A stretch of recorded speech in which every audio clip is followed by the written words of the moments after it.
ওখানে গিয়ে যখন পৌঁছালাম তার একটু পরই একটা ভূতের উৎপাত শুরু হলো।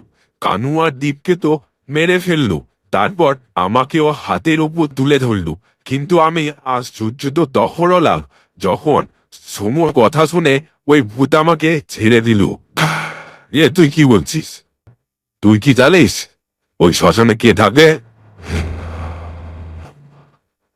ওই শ্মশানে যে থাকে তাকে পিতা না বলে একটা জমদূত বলা চলে। আর সে নাকি ওই সমুর কথায় তোকে ছেড়ে দিল? অসম্ভব। সেটা আপনি সমুকে ডেকে জিজ্ঞাসা করুন, সে দেবতা নাকি সমুর গোলাম। এই তো সমু এসে গেছে। এই সমু, এসব কি শুনছি রে? হারান যা বলছে এসব কি সত্যি? সত্যি কি ওই ভূত তোর কথায় হারানকে ছেড়ে দিয়েছে? চুপ করে আসিস কেন বল? শুধু তাই নয় মোড়ল মশাই, সমু দাদা দাদা বলে ডাকছিলাম। এটা কি সত্যি সমু? হ্যাঁ মোড়ল মশাই, ওটা আর কেউ না, আমার দাদা, যে এই গ্রামের মানুষের অবহেলায় মারা গিয়েছিল। কিন্তু তোর দাদা এইভাবে কেন উৎপাত শুরু করেছে সেটা বলতে আগে। তোর দাদা তো একজন ভালো মানুষ ছিল। মনে আছে মোড়ল মশাই, আমার দাদা এক রোগে মারা গিয়েছিল।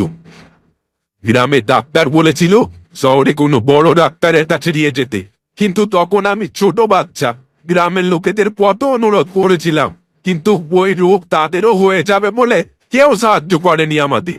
শেষমেশ আমার দাদাটা চিকিৎসার অভাবে মারা গিয়েছিল। তারপর দাদার সৎকাজটাও করেনি গ্রামের লোক, কুকুরের মতো দাদাকে কলুডামার শ্মশানে ফেলে এসেছিল। আমার খুব দুঃখিত সমু, কিন্তু তোর দাদা যেটা হচ্ছে সেটা তো ঠিক নয়। তুই তোর দাদাকে বারণ কর এসব করতে। আমরা কথা দিচ্ছি, তোর দাদার জন্য আমরা গয়ায় গিয়ে পিণ্ড দিয়ে আসবো। দাদাকে আটকানো আমার পক্ষে সম্ভব নয়, কিন্তু এত সব হবার পর আমি আমার ভুল বুঝতে পেরেছি। তুই আবার কি ভুল করেছিস? আমাদের আজিজ বাবা, ওনাকে আমিই উদাও করেছি। তুই? কিন্তু কিভাবে? সেদিন আজিজ বাবা যখন ওই 4 জন ভূতকে জব্দ করে রাতের বেলা ঘুমাচ্ছিলেন,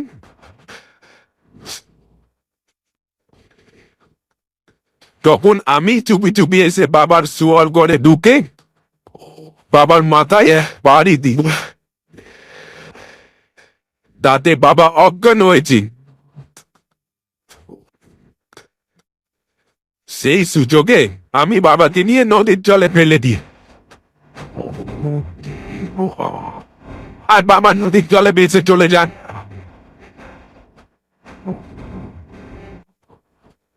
তুই যদি তাই করবি, তাহলে মুর্শিদাবাদ থেকে আজিজ বাবাকে ডেকে আনলি কেন? আমি আজিজ বাবাকে ডেকে এনেছিলাম শুধুমাত্র 4 জন ভূতকে তাড়ানোর জন্য, আমার দাদার জন্য নয়।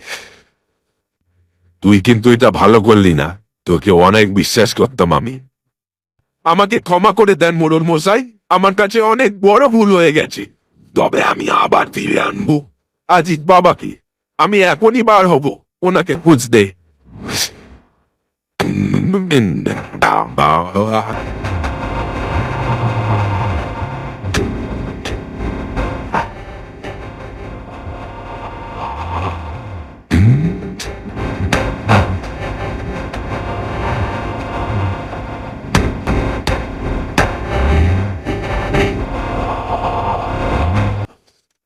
ওরে বাবা রে, এই যে বাবাকে খুঁজতে এসে বাঘের ভূতে পড়লাম, এবারে কি করি?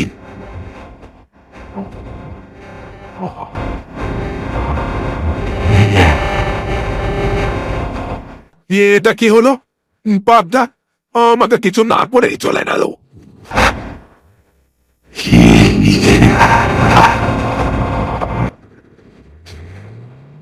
আপনি এসেছেন বাবা, আপনার কাছে ক্ষমা কিভাবে চাইবো আমি জানি না, তবুও বলছি আমার ক্ষমা করে দিন বাবা।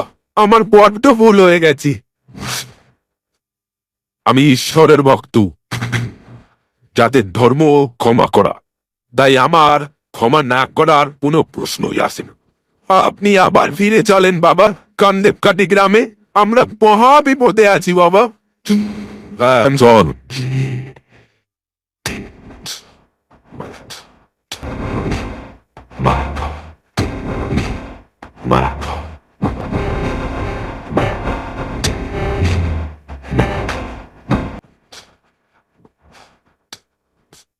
আপনি এসেছেন বাবা, আবার দুজনের প্ল্যান গেছে। এইভাবে চলতে থাকলে তো কেউ আর এই গ্রামে থাকবে না, সবাই এই গ্রাম ছেড়ে পালিয়ে যাবে। আমাদের রক্ষা করুন বাবা এই বিপদ থেকে। যা হচ্ছে সবাই গ্রামবাসীদের ভুলের কারণেই হচ্ছে। সেদিন যদি সমুর দাদাকে গ্রামবাসীরা শহরে নিয়ে ডাক্তারে দেখাতো, তাহলে তো আজ এই দিন দেখতে হতো না। গ্রামবাসীরা যা বলেছে ভুল করেছে, আপনি আমাদের রক্ষা করুন। ঠিক আছে, আমাকে ওই শ্মশানে নিয়ে চল।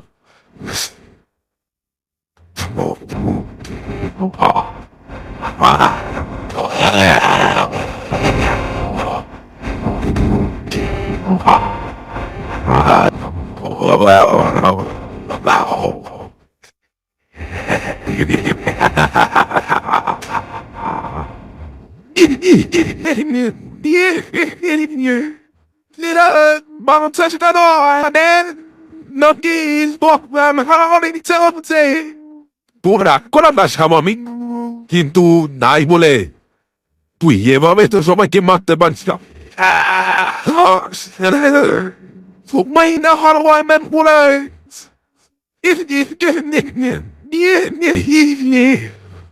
না রনু, তোমার ধারণা ভুল। তারা সেদিন এই জন্য তোমাকে ডাক্তারের কাছে নেয়নি, কারণ তোমার যে রোগটা সেদিন হয়েছিল সেটা একটা ছোঁয়া ছিল, আর সেই রোগের ভয়ে তোমাকে কেউ শহরে নিয়ে যায়নি ডাক্তার দেখাবে। তুমি এই গ্রামবাসীদের ক্ষমা করে দাও দাদা, এরা যা ভুল করেছে তুমি সেই ভুল করো না।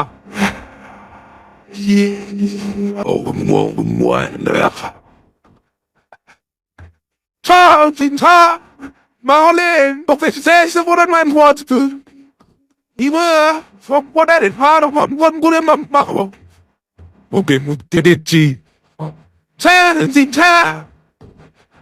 দাদা তুমি চিন্তা করো না, আমি তোমার জন্য রয়ায় গিয়ে পিণ্ডে দিয়ে আসবো, দেখবে তুমি আবার মানুষ হয়ে জন্ম নিতে পারবি।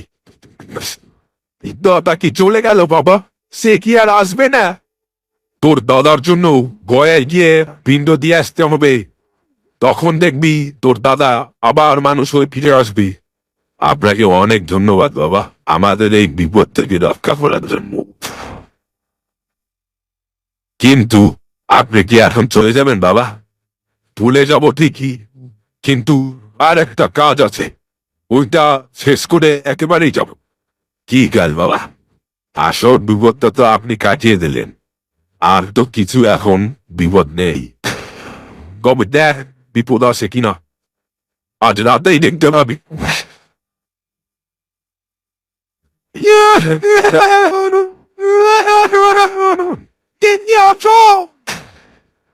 আমি খুব বিপদে পড়েছি, বাইরে এসে আমাদের সাহায্য করো।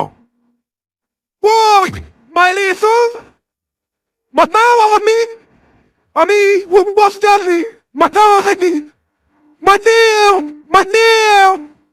এত রাত্রে আবার কে রে বাবা? এখন আবার কে বিপদ পড়বো? তাহলে আমাকে কে ডাকছি?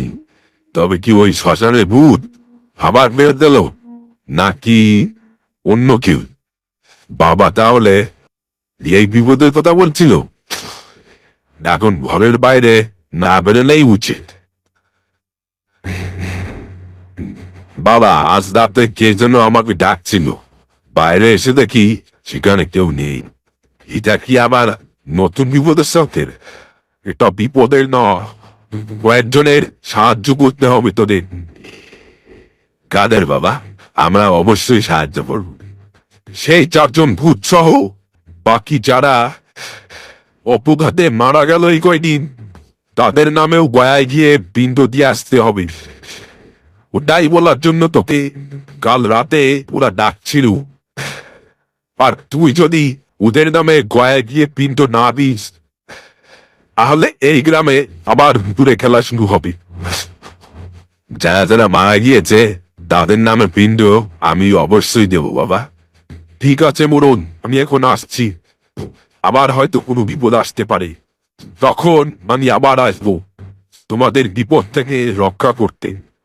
একটু থামেন বাবা, আমি সমুখে বলে দিচ্ছি আপনাকে রেখে আসেন মুর্শিদাবাদে। না, তা দরকার নেই, আমি একাই যেতে পারবো। সে কি করে হয় বাবা? আপনি একাই অত দূর যাবেন, পারবেন তো? আমি ঠিক চলে যাব, ভালো থেকো।